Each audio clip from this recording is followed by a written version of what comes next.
Hello and welcome to my YouTube channel, Anas Siraj.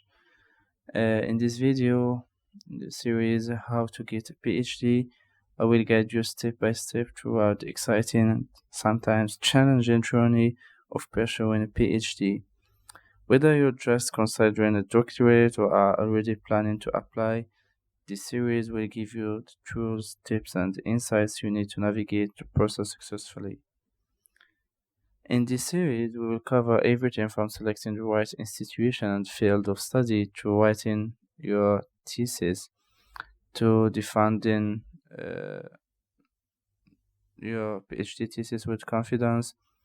And each episode will focus on a specific aspects of the PhD journey, breaking it down into manageable steps so you can move forward with clarity and purposes.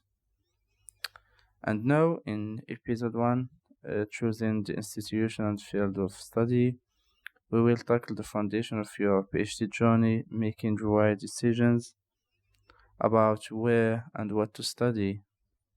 Picking the right institution and field can shape not only your doctoral experience but also your future career. I will share tips on how to research institutions, evaluate programs, and align your choice with your academic interests and long term goals. So grab a notebook, hit that subscribe button if you haven't already, and let's get started on your path to a PhD. So once you have decided to continue within the higher education system and conduct research for a PhD, you have other decisions to make. First, you have to be accepted by a university department to work in your chosen area of study. And second, you have to get funding for your studies. But which university, in what area, how to apply, how to get accepted, how to get funding. So, in order to be accepted onto a PhD program, there are two main things that you need to do. First, you need to be accepted by university as a PhD student. This involves satisfying some general requirements such as having the prior qualifications needed for entry to the PhD and demonstrating that you have an acceptable level of English language competence and more.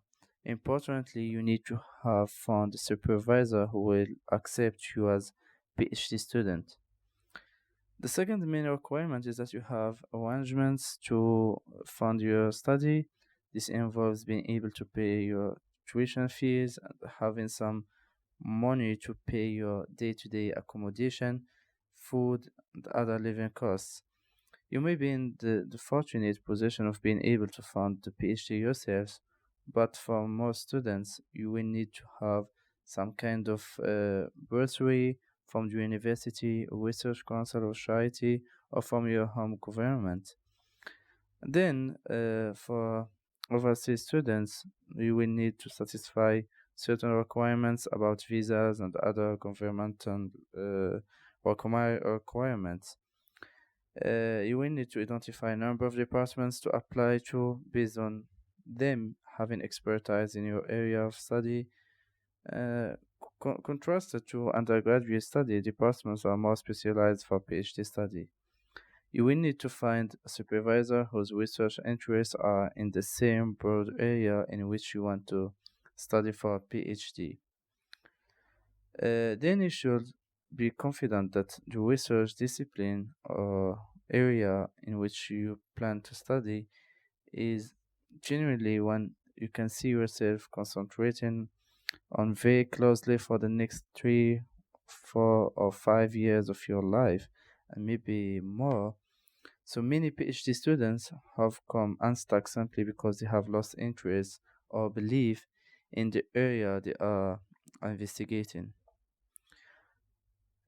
Also, you should be sure that the university department that you are thinking of applying to has an established reputation in research and a real commitment to the development of doctoral students.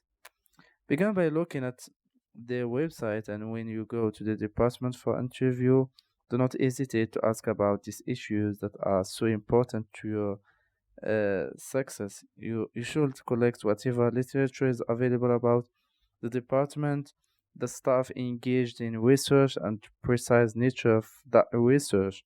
Find out the departmental weighting in the research excellence framework, and obtain copies of research papers and discover as much as you can about the scope of existing work being done by staff and doctoral students, and the possibilities of developing that work into areas of interest to you. Then find out what is done university wide, most likely by a graduate school, to support students in getting resource skills and in building a community of graduate students. Ask to speak to current doctoral students and obtain from them a description of the adequacy of the setup from their point of view. Uh, the next step is to accept a place only if you are optimistic on both counts of the suitability of the institution and of the field of study. This optimism will fade soon enough, as we shall see later on this series, so it's important to have some to start off with. One direct way of finding out about your relevant academic activities is to go online or to university library to review systematically the current issues of journals in your subject. This allows you to locate the researchers who are publishing relevant work. Most university libraries will allow visitors with genuine reason into the collections to have access to the journals either in print or via their online systems. You just have to ask for permission.